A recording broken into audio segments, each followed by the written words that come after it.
who are vying to be the congressional representative for New York's District 1. This debate is sponsored by the local leagues included in the 1st District, the League of Women Voters of the Hamptons, Shelter Island, and the North Fork, who are vying to be the congressional representative for New York's Women Voters of Brookhaven, and the League of Women Voters of Smithtown. Before we start, let us pledge allegiance to the flag.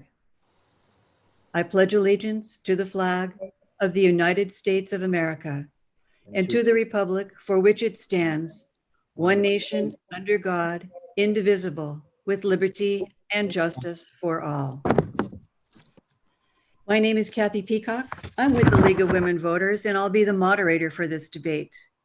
The other person on your screen that is not a candidate is Barbara McClancy, who is chair of our Voter Services Committee and will be the timer for this debate.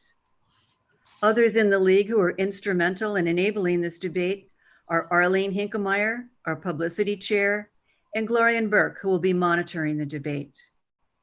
The League of Women Voters is a trusted, nonpartisan, political, national organization. While we never endorse any candidates or parties, we are respected for the work we do sponsoring candidate debates. Usually they're held in large auditoriums with live audiences, but unusual times call for unusual circumstances. So we thank Charles Certain and the CTV Southampton for providing us with the technology to hold this debate live and to make it available via YouTube so that everyone will be able to watch before the election. And we thank the candidates for agreeing to participate in this virtual debate, and we thank you for watching. So now let's go on to the debate. For this debate, the questions were compiled with suggestions from the League of Women Voters throughout the 1st District, local newspapers and other media, the American Academy of Pediatrics, the Hampton Bays Civic Association, and the general public. The candidates have both agreed to the following format. Each candidate will have 2 minutes to make an opening statement. Then I'll ask a series of questions, and both candidates will be given 2 minutes to respond to every question. After any 3 questions, 3 times, the candidates will be allowed 1 minute to rebut their opponent or to add to their initial response after both candidates have answered the question. They'll indicate their desire to do so by holding up their hand. Only 1 additional comment per candidate will be allowed for each question. After the questions, each candidate will make a 1-minute closing statement. Since we couldn't have our usual coin toss, the candidates have agreed to respond in alphabetic order. Then they will alternate who goes first in answering each question and in giving their closing remarks. So on to the opening statements. And Nancy, you get to go first. Kathy, thank you so much. And Barbara, for all your efforts in putting this together. I want to thank the League of Women Voters of Smithtown, the League of Women Voters of Brookhaven, and the League of Women Voters of the Hamptons, Shelter Island, and the North Fork for hosting this event tonight. And I want to thank my opponent, Congressman Lee Zeldin, for being here, and all of you for listening. Look forward to discussing the issues that matter to all of us tonight. I got in this race because I want our kids to live in a world where the government is actually trying to make people's lives better, and policy decisions are based on facts and reality. And I was so frustrated and infuriated at politicians' willingness to ignore the facts and ignore the evidence on issue after issue, from climate change to healthcare to gun safety and on and on. I've lived in this district for 23 years. I raised my kids here and sent them through public schools. I've been teaching and doing research at Stony Brook University. As chair of the chemistry department at Stony Brook, I ran a 300-person department with a multi-million-dollar budget, which meant I had to be ready for whatever came across my desk. I needed to make tough decisions and justify those decisions to the people who cared about them.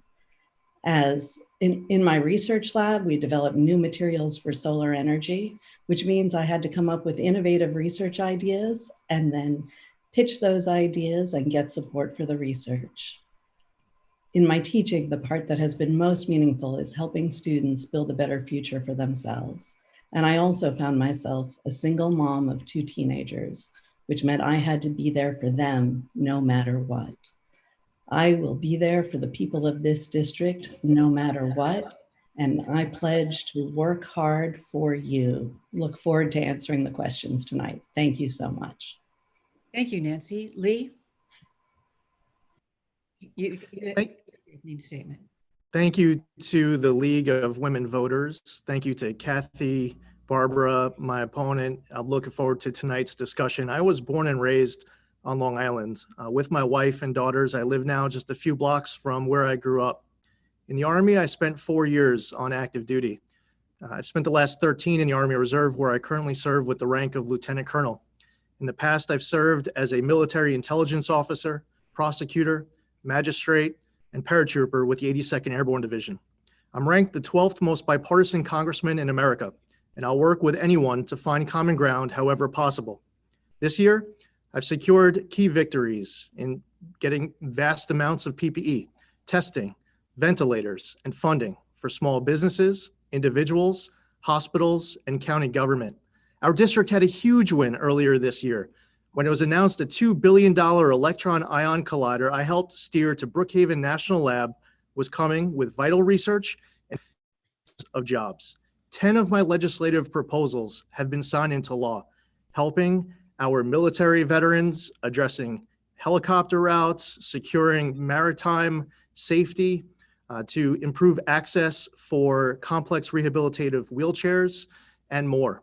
I've secured key funding and approvals for important New York One infrastructure projects, and my office has successfully resolved 15,000 constituent cases. I support key proposals to reduce the cost of prescription drugs, to cover individuals with pre-existing conditions, and protect our important men and women in law enforcement, to fight for them and to defend them. There's still more to do. And whether it is growing our economy, strengthening our national security, ending this pandemic, improving healthcare, or fighting for defending those women in blue, we must keep up this important effort. I'm very grateful for your support, and I look forward to answering your questions. Thank you. All right, we're going to go on to the questions now. And Lee, you get to respond first to the first question. And this is a topic that's why we're all in different places answering these questions. Why is the death toll from COVID-19 in the US greater than any other wealthy nation? Could this have been avoided?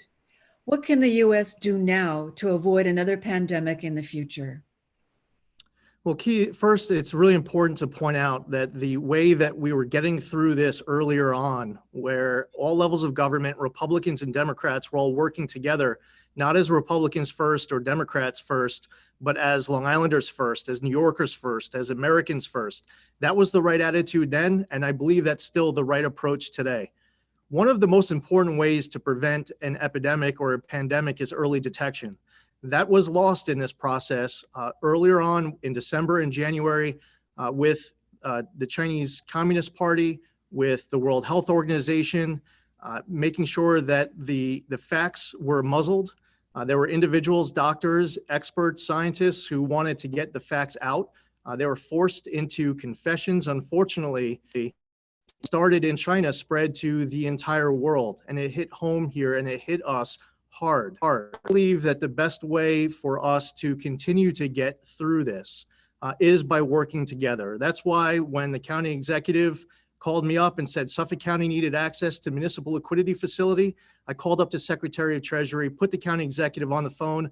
We made our pitch. Within days, Suffolk County was eligible for the municipal liquidity facility. When Governor Cuomo said New York needed ventilators, spoke to Governor Cuomo, called up Mark Meadows, the White House Chief of Staff. Instantly, thousands of ventilators were sent to New York. It's all partnership, teamwork on public lab testing approvals, private lab testing approvals, semi-automated testing approvals. When the county executive's office contacted me and said that the county stockpile ran out of key items of PPE, late on that Saturday night, I was going back and forth between Jared Kushner at the White House and Lisa Block at the county executive's office. And by 5 p.m. the next day, the White House, the president was announcing from the White House press briefing room, at my request, he was sending us 200,000 N95 masks. He sent almost 400,000 within 48 hours. So that was how we were working together early, and that's the way we need to continue to work today. Thank you, Lee. Nancy? Kathy, thank you so much for this question. You know, Congressman Zeldin tells a nice story, but unfortunately, it just doesn't match the facts and it doesn't actually answer the question. It's really infuriating that we, the wealthiest country in the world, have suffered the most deaths, the most cases. We are farther behind every other developed country in the world. And we know that it's because of an irresponsible president and his reckless and incompetent response to this pandemic. And unfortunately, Congressman Zeldin has called his response phenomenal. By the time those masks came here, it was much too late. We absolutely should have had early detection, and it's unfortunate the president both removed people from China who were there, placed by the Obama administration to be early on the ground. And he also ignored warnings from so many health experts across the globe. We now know from the president's own words that he knew in January that this was going to be very bad, that this was an airborne disease. And yet he misled us. He did not take proper precautions. And even now, the president is declining to wear a mask, declining to send clear public health messages. We need real leaders who are going to look at the facts and look at the science and follow through. We need PPE across the country, not just when a congressman gets on the phone and says we're desperate. We need to have testing that is fast, free, and reliable. And we need a plan for delivering a vaccine when we have one that has been shown to be safe and effective. Unfortunately, all of that means we need a competent government with real leaders, and that's not what we have right now. Thank you, Nancy. You're going to answer the next question first. The phrase defund the police has been heard around the country. It comes in the wake of videos of police-involved incidents resulting in the deaths of Black citizens. Just yesterday, there was a drive-by shooting that injured several people. What has happened to law and order in our country? What recommendations do you have to restore both our ability to protest peacefully and to protect our citizens? Kathy, thank you so much for that question. I need to start by setting the record straight because unfortunately my opponent has been spreading lies about my positions. So let me be very clear. I am against defunding the police. The police play a very important role in keeping us safe. The police also need to have the resources and the training to do their job well. And we have seen in incidents this spring and summer that there are issues we must address as a society, issues of systemic racism and issues of how to do things better. I am committed to working with all stakeholders to make sure that we address those issues, that we look at how to do things better, and that we are funding social services sufficiently so that we're not asking the police to solve problems at the end of a 911 call that are long-term problems that need real solutions. We need to make sure we are investing in having safe shelter for people who are homeless, that we are investing in drug treatment for people who have addiction problems, and not just treatment for a few weeks, as most people have access to now, but for the months or year that is actually necessary according to research. All of these things are needed to keep us safe. I've lived in this district for 23 years. I raised my 2 daughters here, and I want our community to be safe. That means working together, recognizing that we can do better, and not providing divisive rhetoric about defunding the police. Thank you, Nancy. Lee? I agree that facts matter. So let's talk about some facts. My opponent called the police dangerous. That is on video. My opponent said that we should send non-police to respond to domestic violence crime scenes instead of sending police. That's on video as well. During a New York 1 Democratic primary, was asked whether or not the candidates supported federal funding to combat MS-13. The other three Democratic candidates clearly and unequivocally said yes. My opponent was the only one on stage who refused to. She shows up at protests and she holds up signs criticizing the riot gear that's given to our police in order to respond to riots. She supports a bill. In that bill that she has publicly pushed, it enacts cashless bail nationally. There's also a mass prison release that includes violent criminals.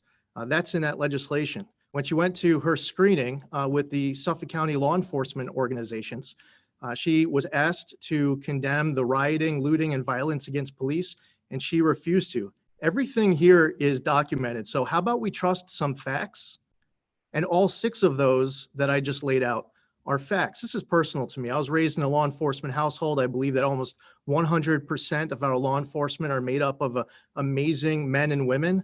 And unfortunately, because of pandering politicians and feckless leaders, we're seeing the violence in New York City, Kenosha, Seattle, Portland, and elsewhere. And I don't want to see that spread to other cities. I don't want to see that spread to suburbs across this country. I believe that we should be doing more to support our law enforcement, not less. I believe that the average person out in the district wants to see stronger support for our law enforcement and not these dangerous anti-police policies and rhetoric that set us back. We trust the facts, and instead of responding to some other hypothetical question to yourself, why don't we get to the heart of what you've actually said that is on video and well documented? Thank you, Lee. Nancy, you'd like to make another comment? I certainly would, because unfortunately, once again, Mr. Zeldin is telling stories for political expedience instead of actually sticking with the facts. So let me be clear. I am against rioting. I am against looting. I am against letting violent criminals on the street. It seems remarkable that we have to even say such things, but I want it to be perfectly clear.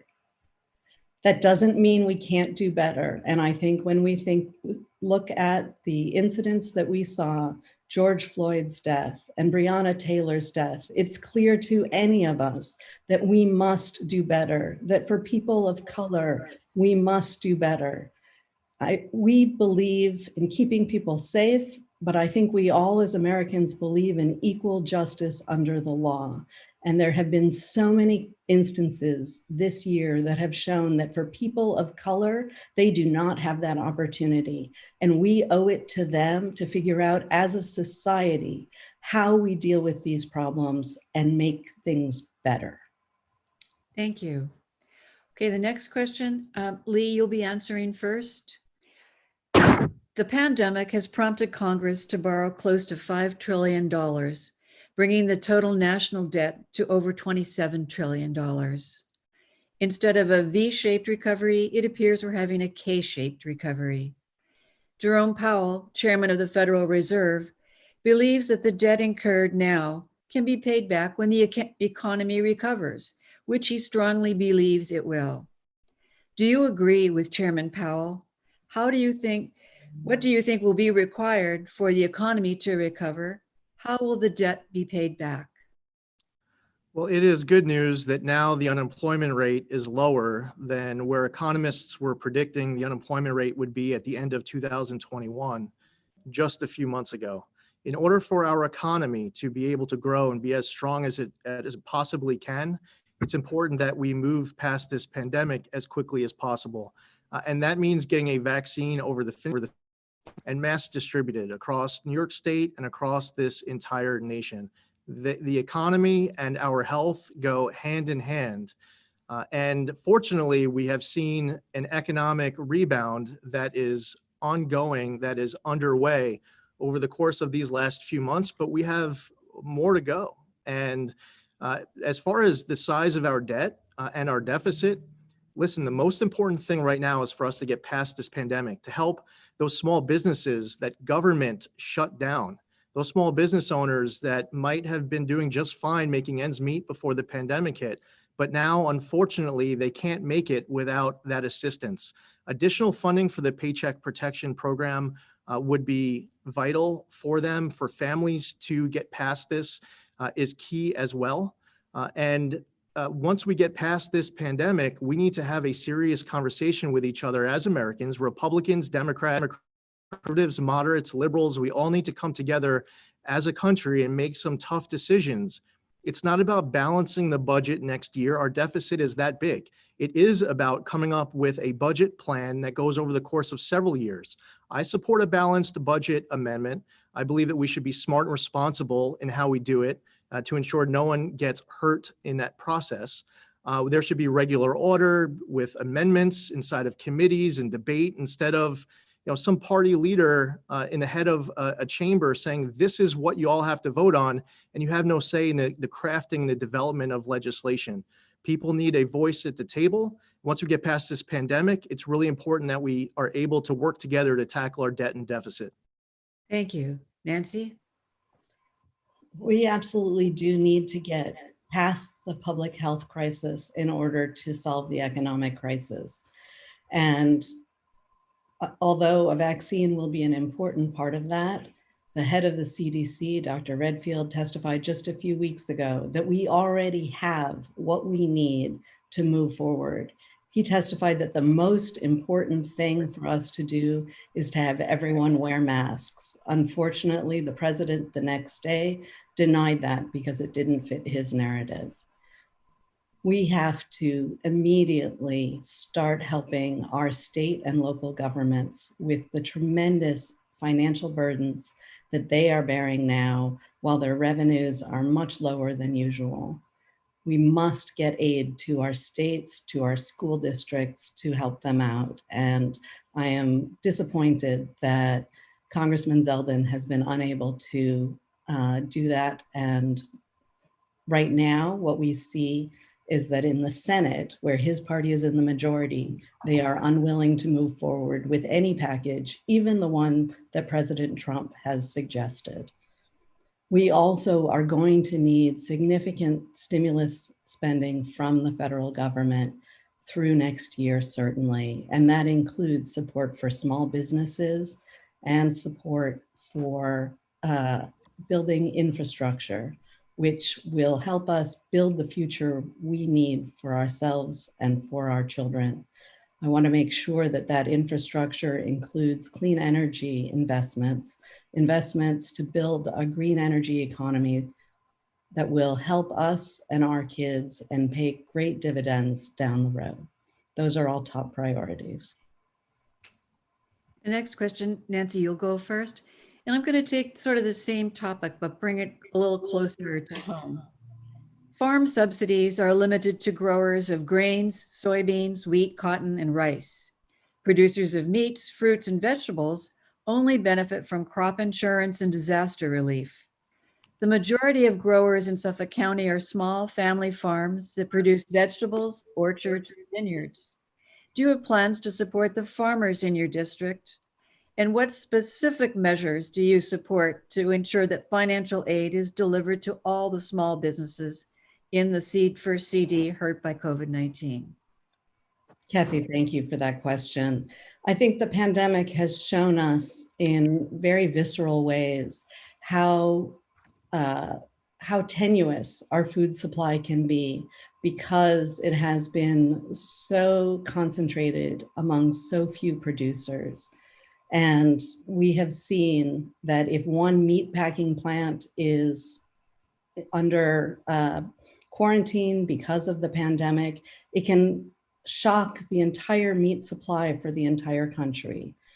We as a country will be safer and our small farmers will be helped if we regionalize our agriculture, if we do provide support for small growers and small producers. It will make our food system more robust and safer. And I absolutely am committed to helping our small farmers and ending the monopoly of subsidies on large producers and producers of grains. We must also, to help our communities to have access to vegetables and fruits, we should be helping farmers who produce these things and end the prevalence of food deserts. You know, we have communities in our district and throughout this country, where it's easier to find a pack of potato chips than it is a bunch of broccoli. We owe it to the people of our communities to make fruits and vegetables as affordable as potato chips. And I commit to working on this effort. Thank you, Nancy. Lee? For one, we need to get more money into the Paycheck Protection Program. We have local farmers in need of that additional support. I also believe that the loans should be forgiven up to $150,000, which will help many of our local farmers if they don't have to pay back up to that first $150,000 of any loan that any of them have taken. Additionally, expanding the USDA program where local food banks like Island Harvest will pass out, distribute food to those who need it in our local community. We should have more of that product provided from our local farming base. I believe that when we look at why this hasn't happened, that we should rely on the facts. And while my opponent referenced the U.S. Senate, I would like to, we all understand that this process requires the House and Senate to pass legislation. I would encourage people to look at last week's interview between Speaker of the House Nancy Pelosi and Wolf Blitzer on CNN, because that really gets to the heart of where the rubber meets the road here. And fortunately, there are House Democrats, not my opponent, but there are House Democrats who have been speaking up, advocating privately and publicly to the Speaker of the House to bring a vote, because instead of a one house partisan messaging bill with poison pills that obviously leave the bill dead on arrival, I mentioned the cashless bail, the mass prison release, stimulus checks to people illegally in the country, nationwide ballot harvesting, a nationwide ban on voter ID. Let's just focus on coronavirus response and cut a deal. Right now, there's a massive offer that is on the table. The Speaker needs to take yes for an answer at this point. She was offered 1.6. Now there's actually a $1.8 trillion offer, which is hundreds of billions of dollars more than I thought that there was going to be a deal on. So everyone needs to work together in order to get this done, and our local farmers will benefit. Thank you. Well, this is a perfect next question then. And Lee, you'll be first on it. Over the past decade, Congress has had a difficult time getting laws passed. There are endless political wars. On what issues would you personally work across the aisle? Well, I'm actually always working with colleagues on the opposite side of the aisle. It's the only way to get something done. When you have a Democratic House, a Republican Senate, where you need 60 votes for many of the Senate rules, but there aren't 60 in the majority, and a Republican president, when you have divided government, the only way to get anything done is by everybody working together.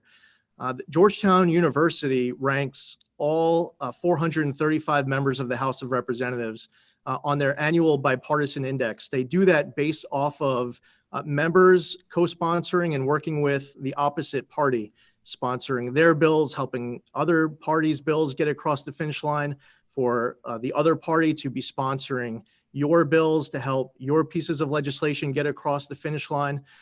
And there's a lot of opportunity there. And whether it's working on issues like research with Congresswoman Elaine Luria of Virginia, or working with Joe Courtney to get the most amount of signatures ever bipartisan basis to get Sea Grant fully funded, or co-chairing the Long Island Sound Caucus with Tom Suozzi and Rosa DeLaura and tripling funding for the EPA Long Island Sound Program, or working with Republicans and Democrats to fully fund the National Estuary Program. It was Republicans and Democrats working together to permanently fund and permanently reauthorize the Land and Water Conservation Fund. The Great American Outdoors Act is now law.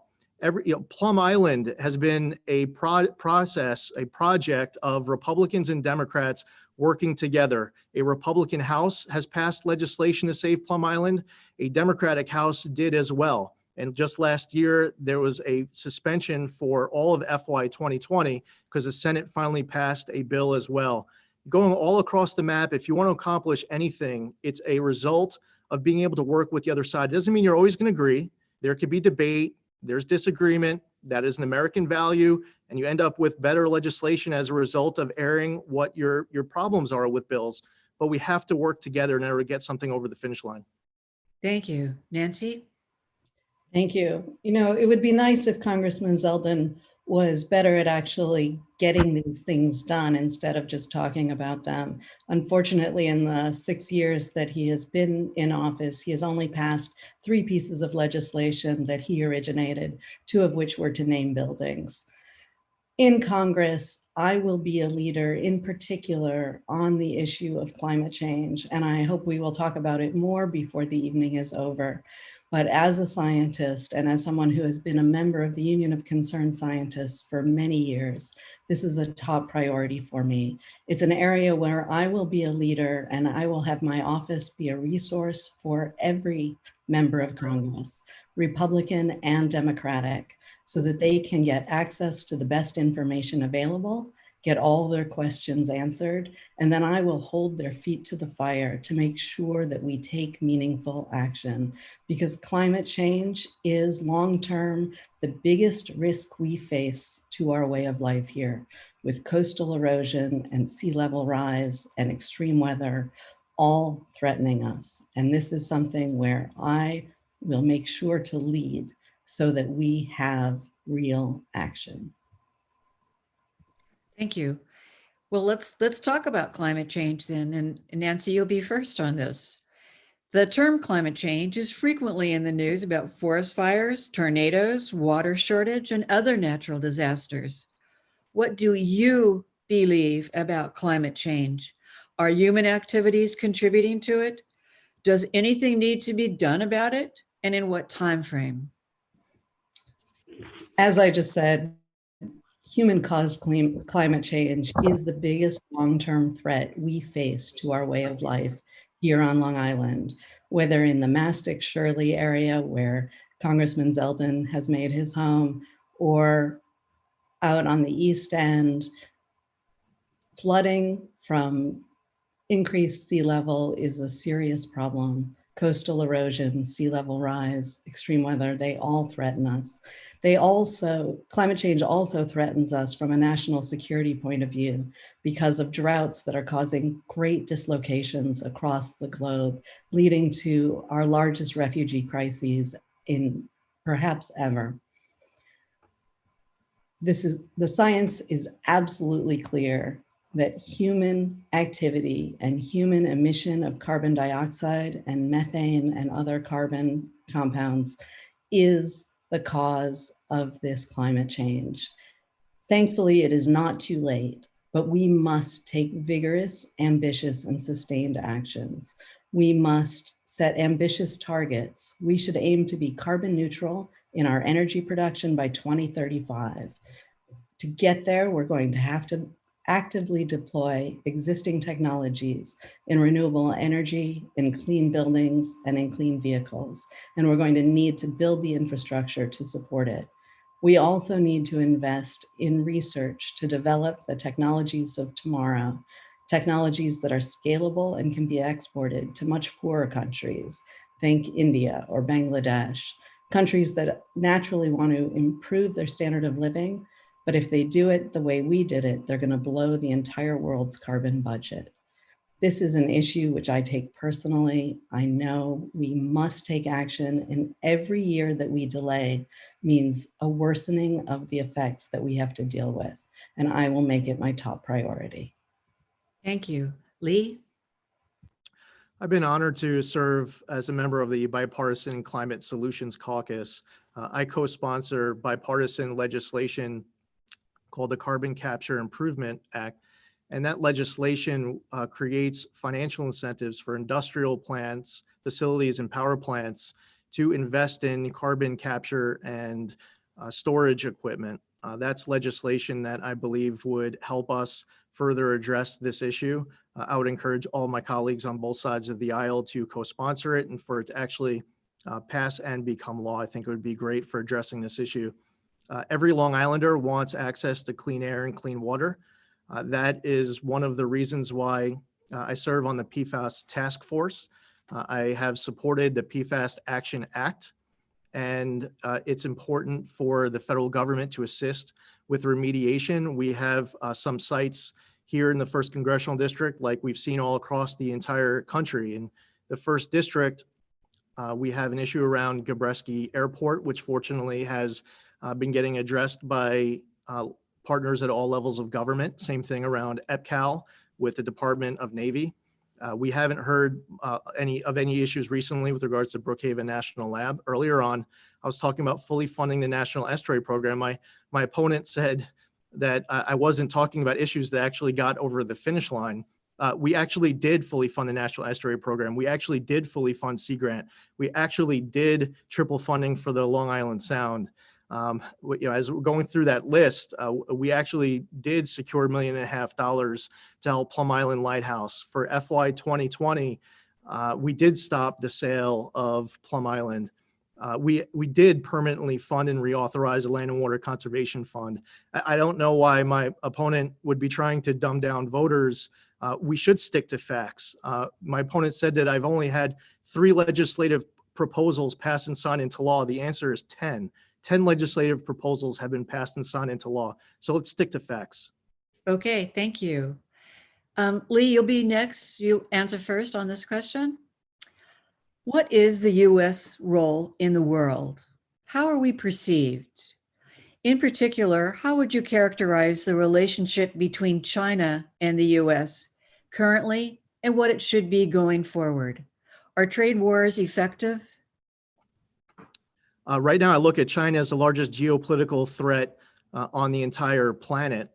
We've seen it play out with regards to this pandemic, the race for 5G, the Belt and Road Initiative, patent IP infringement, trade practices.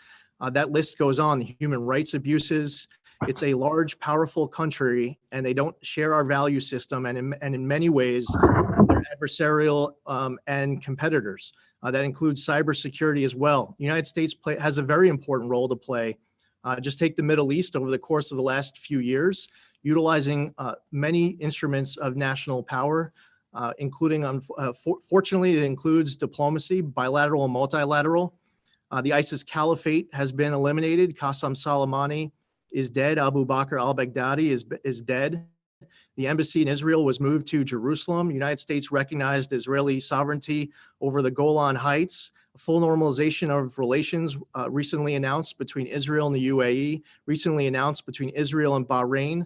Other countries are coming on board as well. The Taylor Force Act was signed into law. We need to strengthen our relationships with our friends, treat our adversaries as our adversaries, understanding our adversaries do not respect weakness, they only respect strength. We can't be silent, not because we want war, but because we want to prevent it. The military option is the last possible option. I've been serving the military now for over 17 years. It's the last thing we want to do. It's important as we're looking at our adversaries that we don't approach them from weakness. The Iran nuclear deal, for example, had tons of flaws in it. I did not support it. It was the right move to withdraw from it. A look at Iran's bad activities left out of it. The world's largest state sponsor of terror, destabilizing the Middle East, overthrowing foreign governments. The United States has an important leadership role to play. Fortunately, the USMCA was passed to improve our trade practices with our partners. And we have more work to do on the trade front. That should be a product of everybody working together in Washington and with the leadership of the United States on the world stage, like some of the examples of what we've seen in the Middle East. Great, thank you, Lee. Nancy. Unfortunately, although the congressman just gave a long litany, a list of things, many of which are quite misleading, we know that the United States position in the world is so much weaker now than it was 4 years ago. By turning our backs on our allies and ignoring our adversaries, the president has put us at risk and in danger. Pulling out of the Iran nuclear deal brought Iran so much closer to a nuclear weapon, and we are at risk from that. Yes, there are things we need to do to stop Iran's bad activities. They start with diplomacy, and they start with the Iran nuclear deal. How are we ever going to get a deal with Iran on anything else when we signed an agreement and then pulled out when all of our allies were with us. We have turned our backs on our allies with the Paris Accord on climate change. And I don't know if you noticed, but the congressman never actually answered the question of whether he believes in human-caused climate change and believes that we need to take action on it. But we do. We pulled out of the Paris Accord, whether it's agreements with our allies like that agreement, which actually is with every other country in the world, and the United States is the only country that has tried to pull out, or whether it's nuclear disarmament agreements with Russia that the president has tried to pull out of, or it's trade arrangements with China. We absolutely need to be engaging with our allies and our adversaries. And the fact that we are now an isolationist country where our president does foreign policy by tweet and puts our troops at risk and in danger by pulling out of Syria makes us weaker and leaves a vacuum for China to grow into. Thank you. The next question, Nancy, you'll go first, and it's a specific follow-on. There is disagreement between the White House and the nation's top generals about the withdrawal of 2,500 troops from Afghanistan. Given that there are peace talks occurring now between the Taliban and the Afghan government, would you support the president's recent decision to withdraw troops by Christmas, or the general's recommendation for a more gradual process? Thank you for that. Unfortunately, the president changes his mind so often on foreign policy that I don't ever take what he says very seriously until we've acted on it. Remember that he chose to pull troops out of Syria only to decide that we needed to send them back in to guard the oil fields, as if our troops should be treated as mercenaries for the oil fields of Syria. But in pulling them out by tweet without discussing it with the generals, he left those, our bases there. We left our possessions behind for the Syrian government to take over. This is not how we should be running foreign policy. I do believe that we need to stop forever wars, and that means making clear, deliberate actions with our allies on board, not abandoning our allies, but making our positions clear, using diplomacy, and always, always keeping the lives of our soldiers first and foremost as our top priority. Unfortunately, that's not how this president has operated. And at the same time, just a couple of weeks ago, Mr. Zeldin tweeted that he thought the president deserved a Nobel Peace Prize. This is what we are dealing with. We need grown-ups in the room. Thank you. Lee? Yeah, I would say several things. First off, I thought I made it pretty clear as I was explaining my membership in the Bipartisan Climate Solutions Caucus and my support of different legislation to protect our air, protect our water. But I'll say it once again, it is important to address climate change. I've said it many times in the past, it's real, and that's why I belong to that caucus and why I co-sponsor legislation like the Carbon Capture Improvement Act. I don't believe that it helped our relationships with our allies when on their way out the door, the Obama-Biden administration fast-tracked UN Security Council Resolution 2334 through the United States, through the United Nations Security Council, stabbing in the back Israel, and in many ways where the United States should have, like they have done historically, exercised their veto power, they helped that get through. As it relates to Afghanistan, we've been there for 19 years. We have lost a lot of service members through death, through serious bodily injury, and it is time for us to be in a position to end the war in Afghanistan. I don't believe that after 19 years,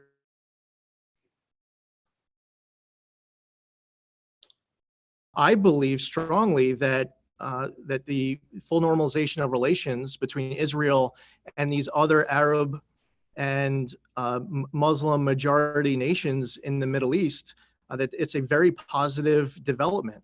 This is a consequence of concern over Iran destabilizing the Middle East, as well as the administration making it clear to these Arab and majority Muslim countries how important it is for them to strengthen their relationships with Israel, which I believe is a beacon of freedom and democracy in a very dark region of the world. This administration has done a fantastic job strengthening our relationship with Israel. And I don't believe that that's anything to apologize for. I believe that they're our greatest ally on the entire planet. Thank you. Okay, the next question, Lee, you'll go first.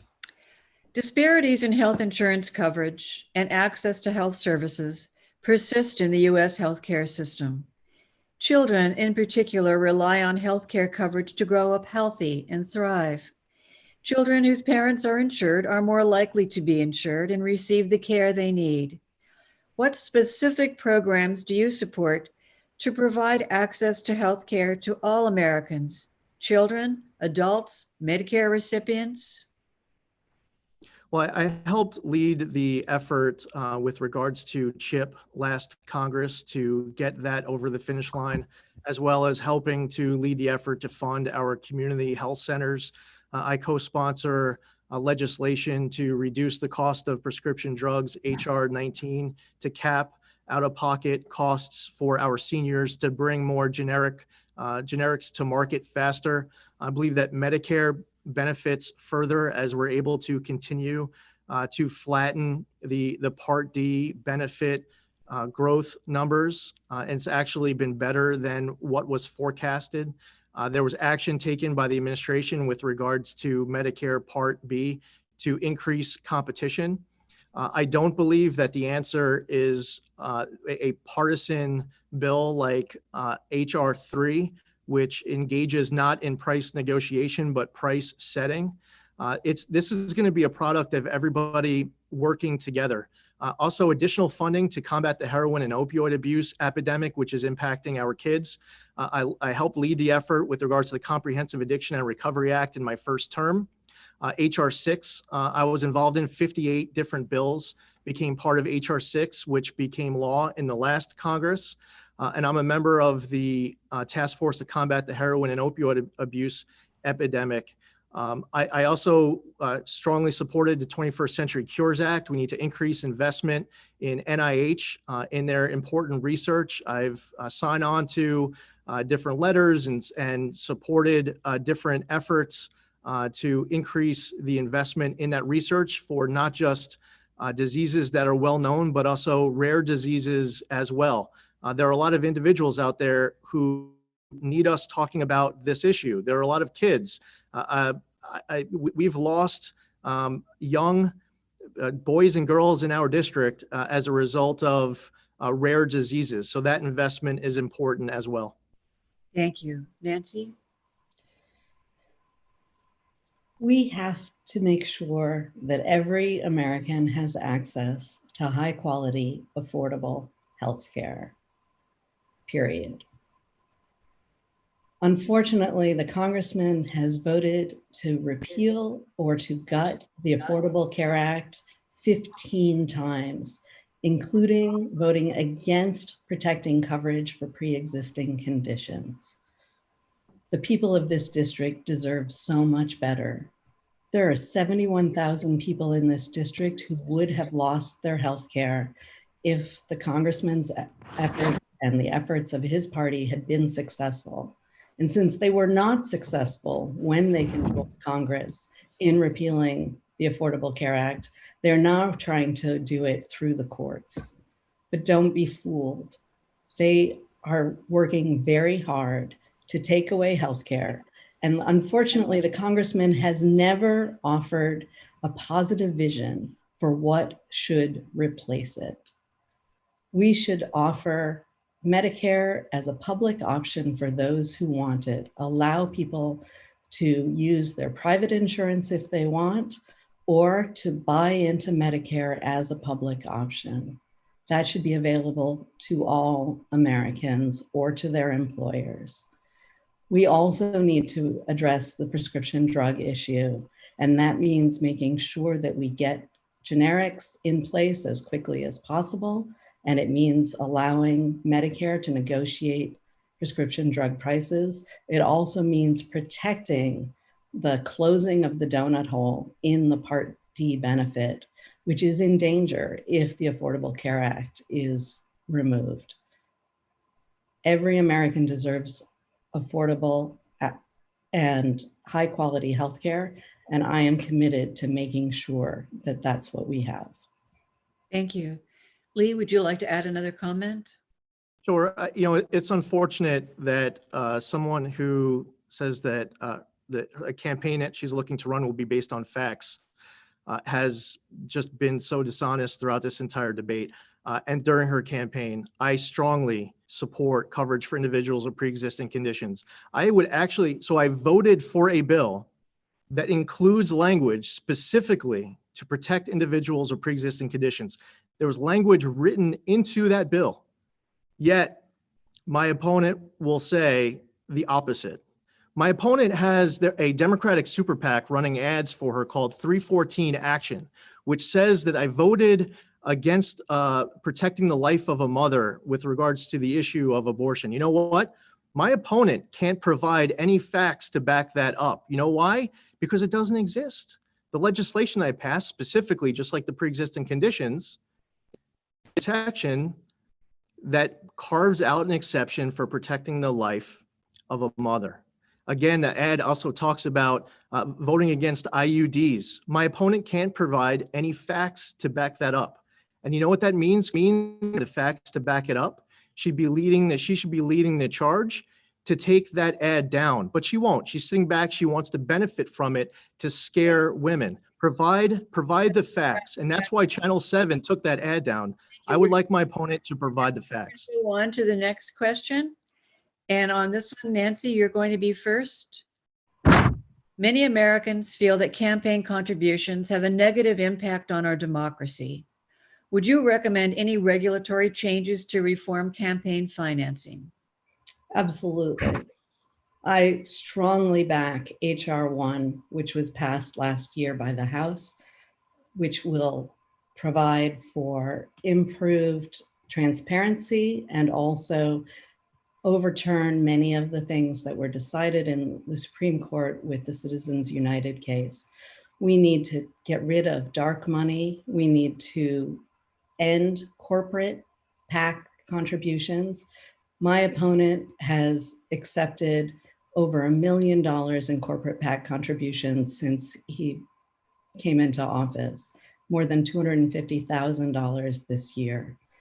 And he has used his votes to vote for his wealthy donors and his corporate supporters, such as not being willing to take vigorous action on climate change, such as voting with the NRA, including co-sponsoring a bill for reciprocal conceal and carry laws so that the laws of Oklahoma or Montana would supersede the law of New York State in keeping people safe.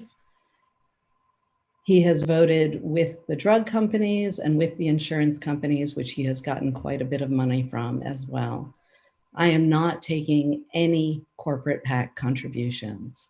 And I believe that we should end corporate PAC contributions, and we should also make sure that we have real election reform so that voting is safe and easy for all Americans. Thank you, Nancy. Lee? It's so dishonest. All right, so where do we start? On the corporate PAC donations, my opponent will take it as long as it's funneled through third parties. She'll take donations from Nancy Pelosi's leadership PAC. She'll take donations from Adam Schiff's leadership PAC, which are funded with corporate PAC donations. She'll take funding from the Democratic Congressional Campaign Committee with field staffers, support to get her campaign out. They're funded with corporate PAC donations. So it's unfortunate that my opponent has crafted this interesting exception where she doesn't accept corporate PAC money unless it's funneled through third parties like Nancy Pelosi and Adam Schiff. And I would say that one of the reasons why I didn't support HR 1 is because it has a 6-to-1 donor match where the federal government your tax dollars are going to be going to fund campaigns for candidates you don't even agree with. I don't believe that taxpayer-funded political campaigns is the right answer. And I'll go back to my point. You want to talk about what we need to do as far as the question? I would like my opponent, I'll reiterate it, to tell me what the background is on the 314 action ad, which claims that I voted against IUDs. What is the background to, I'm asking Professor Goroff to tell us what is the background as far as there being a vote that I made where I voted against abortion, even to save the life of the mother. Either provide the facts or right here on this debate, call on 314 action to take their ad down. Channel 7 already took it down because it's not true. It is provably false. And now if we want to talk about what we should be doing about campaign finance, let's talk about the dishonest ads that my opponent is running. And now is a perfect opportunity for my opponent right here. Listen, if it's backed up, everyone's seen it. It's the ad that's on TV the most. My opponent right now has an opportunity to provide the facts. What were the votes? Either tell us what the votes are or ask for. Sorry. I'm sorry. She's asked for a rebuttal. Yes, I am so sorry. I am not responsible for what 314 advertises, but you are responsible for your campaign's ads, and your campaign is advertising that I want to defund the police when I have said very clearly over and over again that I do not want to defund the police. So if you want to talk about dishonesty in ads, take down your own ads now instead of pretending that I have a position that I do not have.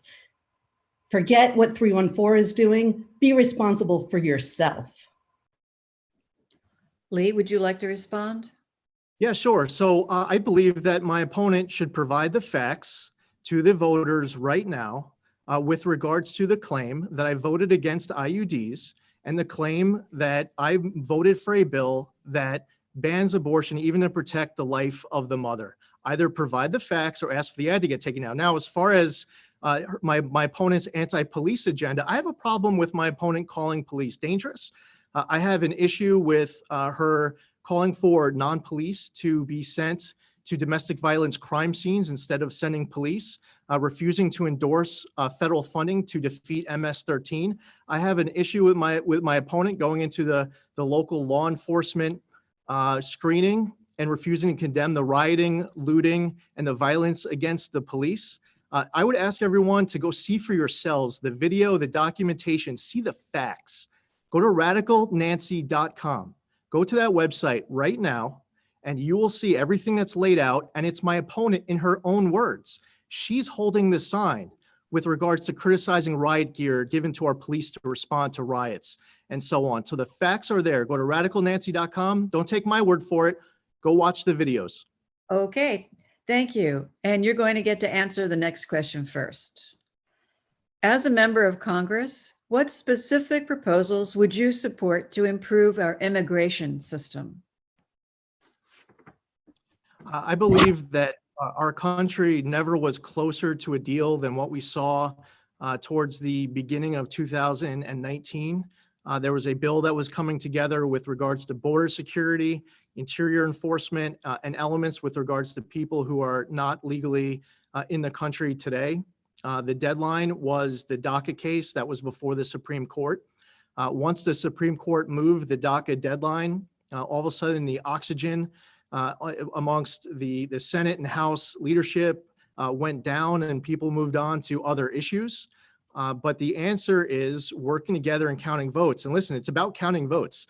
If you add E-Verify to a bill, you might add 28 votes. If you add E-Verify to a bill, you might lose 25 other votes.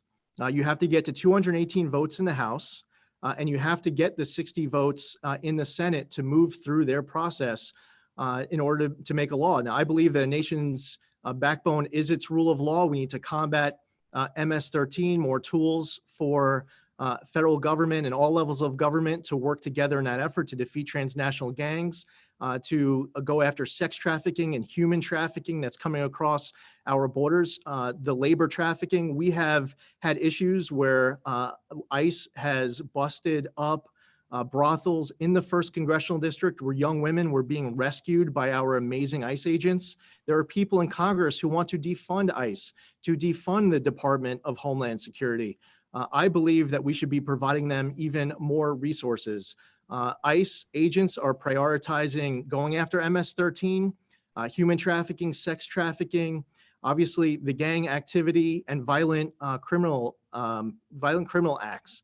So that's where the focus should be in deporting those people who are illegally in our country. So border security, interior enforcement, and dealing with the people who are illegally in our country to try to get the votes to make as much progress as possible. And that's something that I strongly support. Thank you. Nancy? Thank you, Kathy. We are a country of laws and borders, and we are also a country of immigrants. You know, my own grandparents came to this country as immigrants, and not all of them legally. My father's father was in the Merchant Marines and jumped ship in Baltimore and went on to live the American dream. And we must make sure we enforce our laws. We must also make sure that we are true to our heritage as a country of immigrants. Unfortunately, this administration's immigration policy has moved away from focusing on dealing with violent criminals and making sure we take action to get them out of this country, and has instead focused on refugees and families. We should not abolish ICE, but we should also not be putting children in cages or separating parents from their children at the border. We need a humane and efficient and effective border policy, which we do not have currently. This administration also dismantled programs down in Central America that the Obama administration had put in place to keep refugees there so that they didn't walk across Mexico to come to our border. And unfortunately, Congressman Zeldin, like President Trump, has been disingenuous and has done lots of fear-mongering on this issue. One of the reasons I got in this race is I was frustrated at the way they talked about a caravan coming to invade our country as a way to describe some refugees walking towards our border as if they were an existential threat to our way of life. But climate change, you know, we can't really do very much about climate change. We have real problems here, climate change and healthcare that we need to address, and now a pandemic. And let's not fearmonger about pretend problems. Thank you. Thank you. All right, Nancy, you're going to answer this question first. Congress is talking about cuts to Social Security to ensure the program's solvency. What actions would you favor to accomplish this goal of solvency? Thank you. Social Security is the most successful social program we have ever had in this country. Before Social Security, seniors were the group that had the highest rate of poverty of any age group. We must make sure that Social Security continues and is strong and is solvent. Unfortunately, the president's actions this year have put Social Security at risk by allowing employers to stop collecting payroll taxes as a offhand way to deal with a terrible economic crisis, which of course has come from a pandemic that the president mishandled. The president stopped the collection of payroll taxes without any action to make those payroll taxes no longer due. There are going to be two options next year. One is to have people have an unexpected tax bill that they are not prepared to pay. And the other is to not have the revenue for Social Security that we need. Either of these is completely unacceptable. And it's because we have an incompetent president who is trying shorthand solutions instead of really dealing with the problems we face. We must make sure that Social Security's funding is secure. I strongly support having wealthy income earners, people who earn over $400,000 a year, pay Social Security tax, beyond the cap that is currently in place, we must make sure that we continue Social Security for all our seniors and that it has an accurate cost of living adjustment that truly matches their increased costs. Thank you. Lee? Thank you. This is a very important question and topic. We must preserve and protect Social Security and Medicare for our seniors, for those who are close to retirement.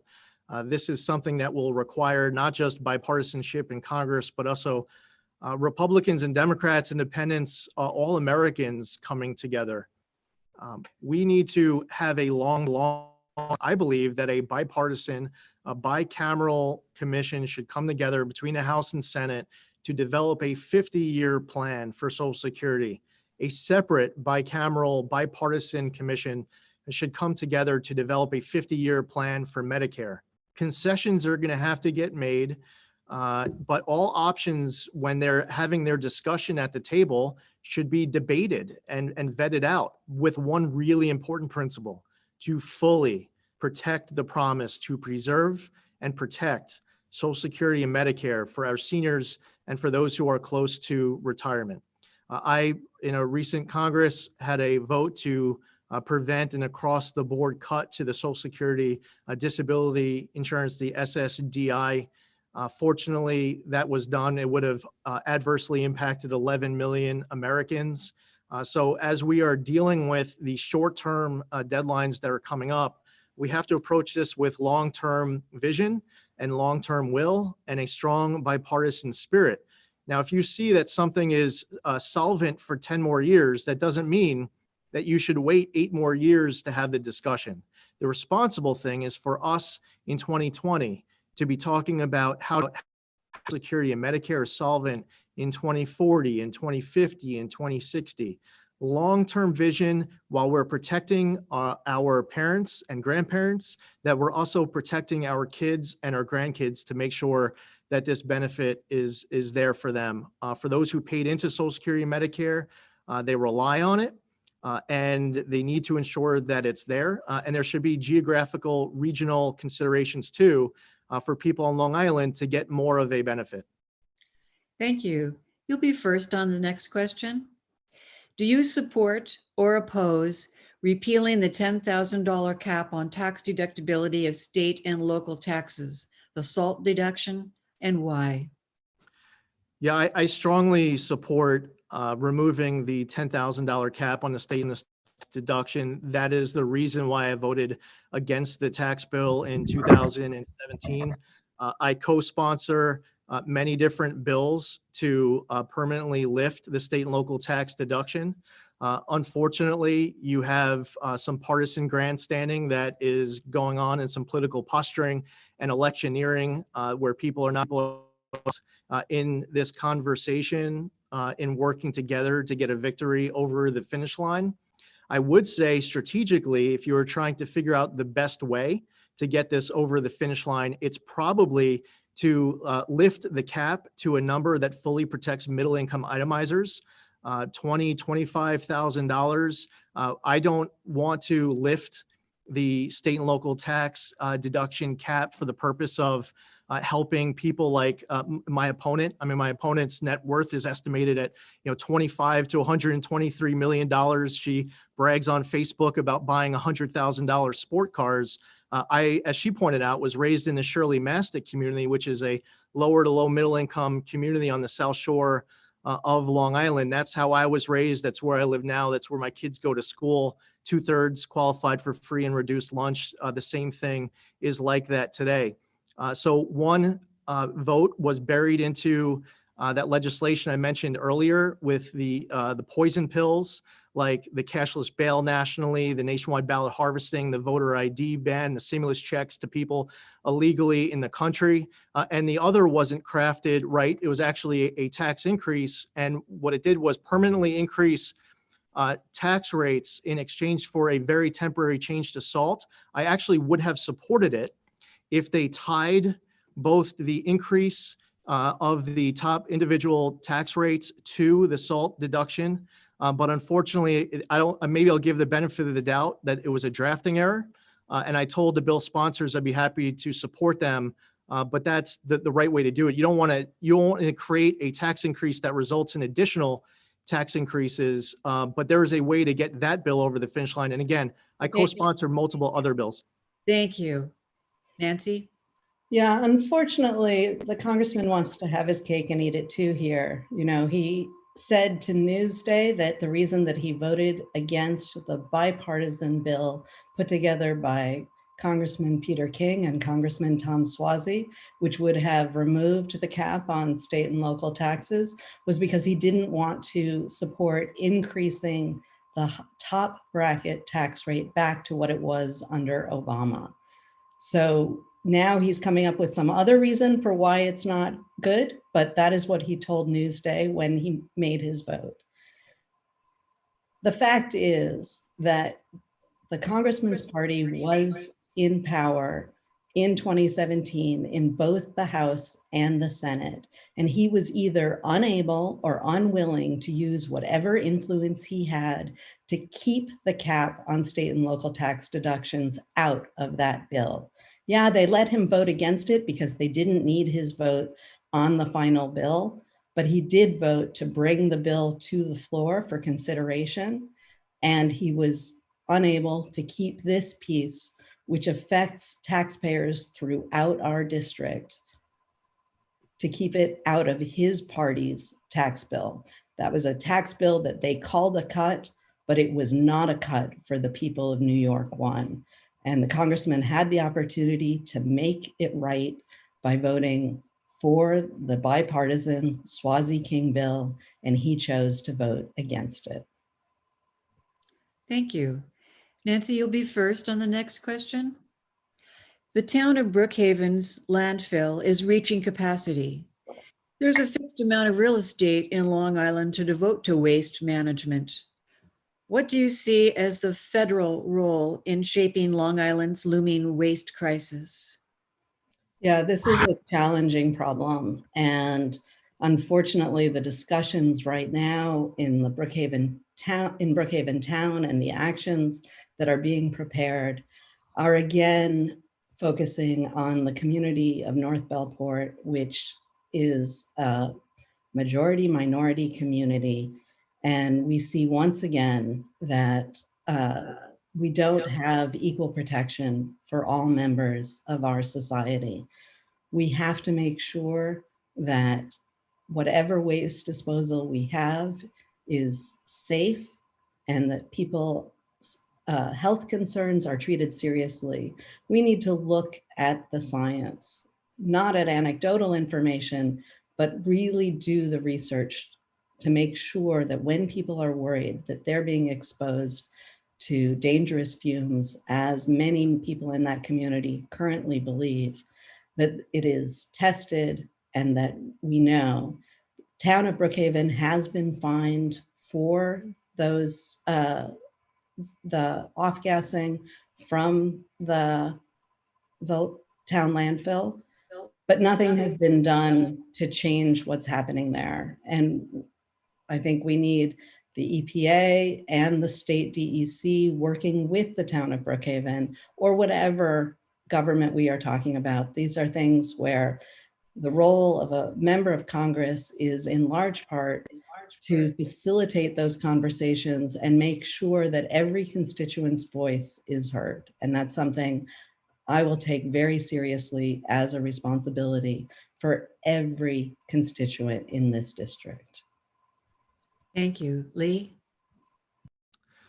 Well, one, it is very important to have local control, whether it's the local government and the local community, that everybody has an opportunity to work together, to have their voices heard, and to make decisions long-term. That a voice is certainly given to the people who live closest to these sites. I happen to live just a few miles from the Yaphank site. This is something that the EPA should be available to provide guidance, resources, support, assessments, research to the maximum extent that the federal government can help the town and the local community in making decisions. I don't want to see Congress legislating away all of these different local decisions to get made across America. I believe that this is best decided on the local level, but the federal government has an important role to play. We also need to continue our investment in our septic systems. I live on the Mastic Peninsula. There are tens of thousands of people who live on the Mastic Peninsula.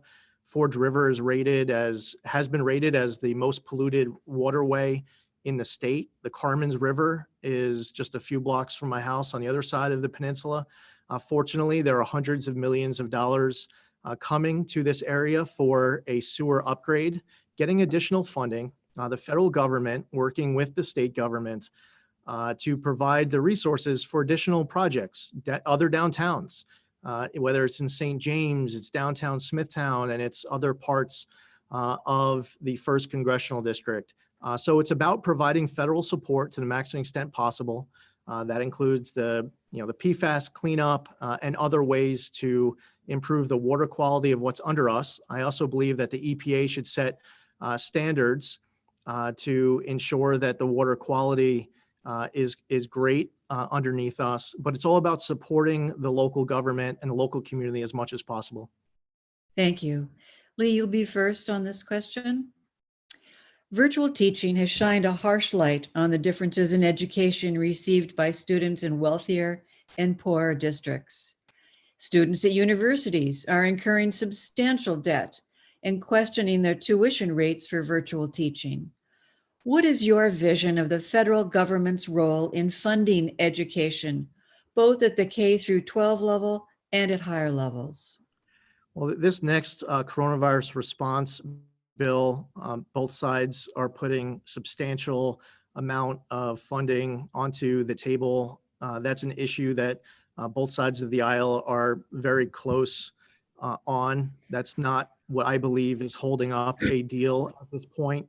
That investment is important for our local schools to be able to level the playing field, because it might be in one poorer school district where the students can't afford the technology, and that district doesn't have the resources to provide the technology to their kids. But some other school district might be a wealthier school district, and the students have an ability to be able to afford the technology. And that's where the school districts are providing everyone with the technology. It's important to point out Title I funding has increased over the course of the last few years. When you compare our current fiscal year numbers to FY 2017, we need to continue that trajectory of increasing the investment of the federal government into education. So overall, those increases are good, and we should continue to build upon it. And the best opportunity that is right in front of us is this next coronavirus response bill, which should get done. I mean, listen, there's a great deal that can be had tonight. We could go back to Congress this week and have something passed and signed into law that would provide a substantial amount of funding for education. Right now, the administration has offered $1.8 trillion. There was a time in July and August where one side was at 1 trillion, the other side was at 2 trillion. I kind of thought at that moment, and others thought, that maybe the agreement would be around 1.4 trillion. And then here we are, the offer is now $1.8 trillion, and in it is a substantial amount of money. It's for education, PPE, support for families, state and local governments, food assistance, testing, and more, but education is a big component of that. Thank you. Nancy?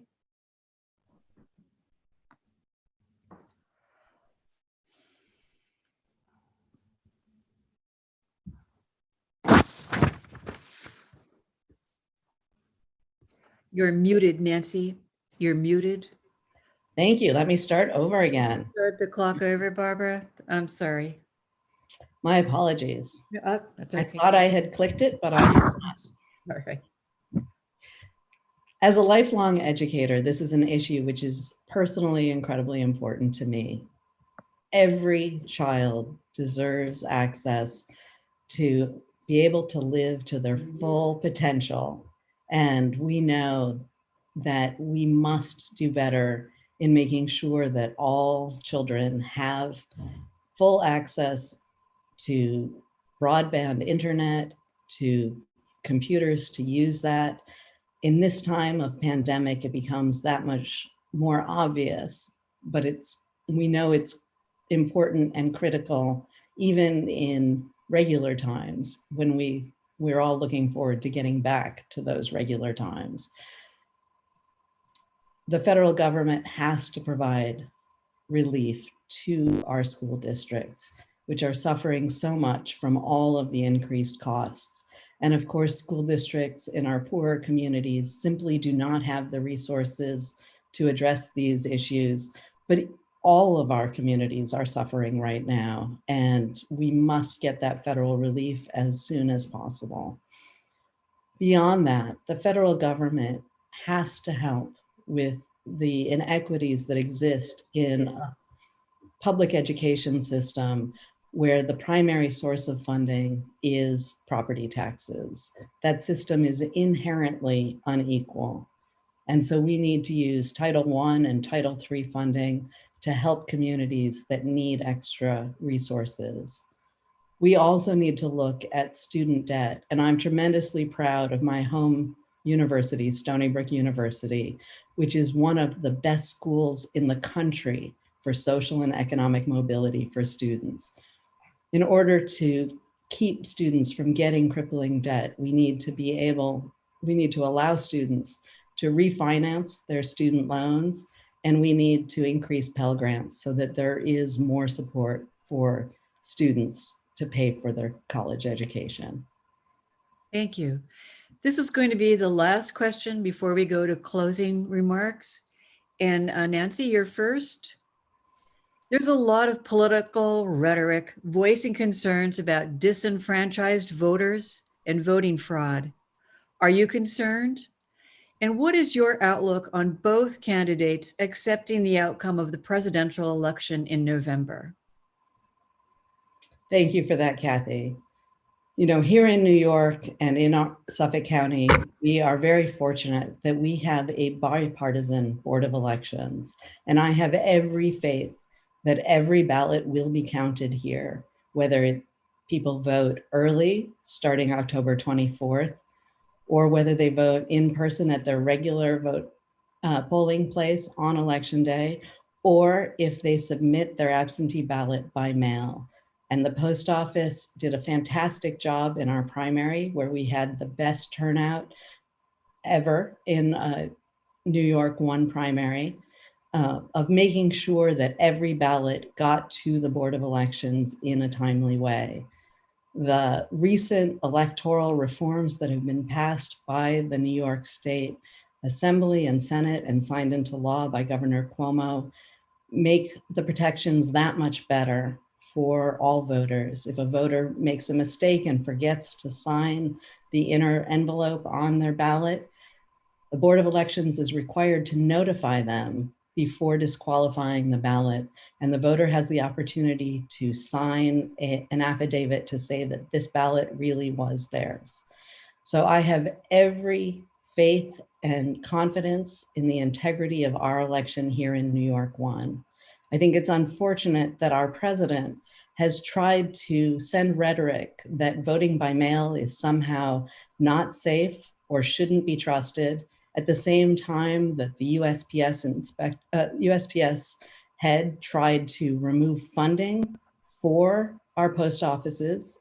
That move was blocked by the courts, which said that it would be too risky in perhaps causing problems for people getting their ballots in. And so that funding has not actually been cut.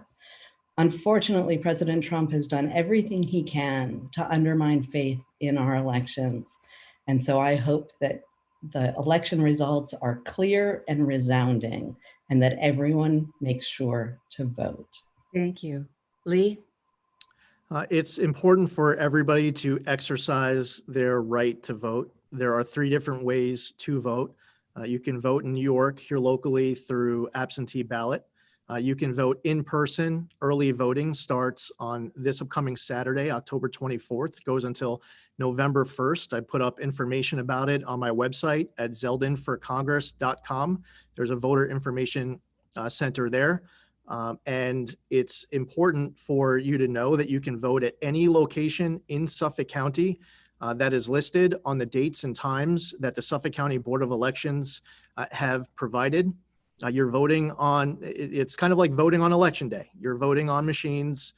You'll be given a ballot. You just go to one of those locations, dates and times. And then of course there's in-person voting on election day. There are, and you can only vote once. There are some people where there are some investigations going on right now in Suffolk. Multiple people have requested absentee ballots for dead relatives. Don't do that. That's a federal crime. That is a state crime. You don't want to, you can only vote once. Don't be requesting those ballots on behalf of dead relatives. We've had another issue where people who are not legally in the country have registered to vote and then actually voted. The reason why we know about them is that when they file for citizenship, they request to the Suffolk County Board of Elections removal from the voter rolls because they're applying for citizenship. If you are not eligible to vote at all, don't vote. There are some issues that exist right now in our state, but it's important for us to have integrity with regards to our local elections, what our state elections, what our federal elections. When all of the votes are counted and the process is complete, I believe it's important for Americans to accept the results of the election. There's a time for government and a time for politics. Right now, there's a lot of politicking going on. When this campaign is over, no matter what the race is at every level of government, our country needs to come together better than after 2016. Thank you very much. Okay, closing statements. Nancy, you'll be first. Thank you. Thank you again to the League of Women Voters and all of the chapters that are part of our district for sponsoring this. And thank you, Kathy and Barbara, for your help tonight. So grateful for the opportunity to talk to all of you. We face incredible challenges now, from the pandemic to fixing our healthcare system to fighting against the worst effects of climate change. All of these challenges require leaders who are willing to look at facts and reality and work hard to help make our lives better. I hope from what you've heard tonight that you understand from my background and my experiences as a leader in our community, I am ready to do that. I am excited about the opportunity to represent you, and I hope I've earned your support. Please make sure to vote and get everyone around you to vote, and we will see you at the polls. Thanks so much. Lee? Well, thank you to the League. Fantastic job, Kathy, Barbara. I appreciate you hosting and doing a fantastic job with tonight's debate. Listen, my opponent was a finalist for a job in Missouri as recently as 2017. She didn't get the position, so now she wants to make herself a congressperson. She's basically been running on one issue. She said she's a scientist, and that's great. I've actually done more to advance science just this year than my opponent has in her lifetime, bringing home a $2 billion electron-ion collider to Brookhaven National Laboratory, vital research, thousands of jobs. And I'm very proud of doing my part to steer that project to Brookhaven National Lab. Our country is at a crossroads. We're seeing what one-party Democrat rule is doing in New York City, what it's doing in Washington. I watch colleagues, in Albany. I watch colleagues in Washington rolling Democrat leadership day in and day out. I don't want them to have the ability, those far left Democrats, to roll a president, a vice president, a Senate. I've dedicated my life to this country. I love this country. I love this district and community. It's an honor to represent you. Please get out and vote. I'd appreciate your support in this important fight for this great country we all love. Thank you. I want to thank both candidates for their candor and civility during this debate. And thanks go to Charles Certain and CTV for the technical support in making this debate available to all the voters of the 1st District. And thank you all for watching. Remember, the election is November 3rd, and the 2 candidates did my job for me, telling you all about how to vote and when to vote and all of that. Just remember, the League of Women Voters doesn't care who you vote for. We just want to make sure you get out there and vote.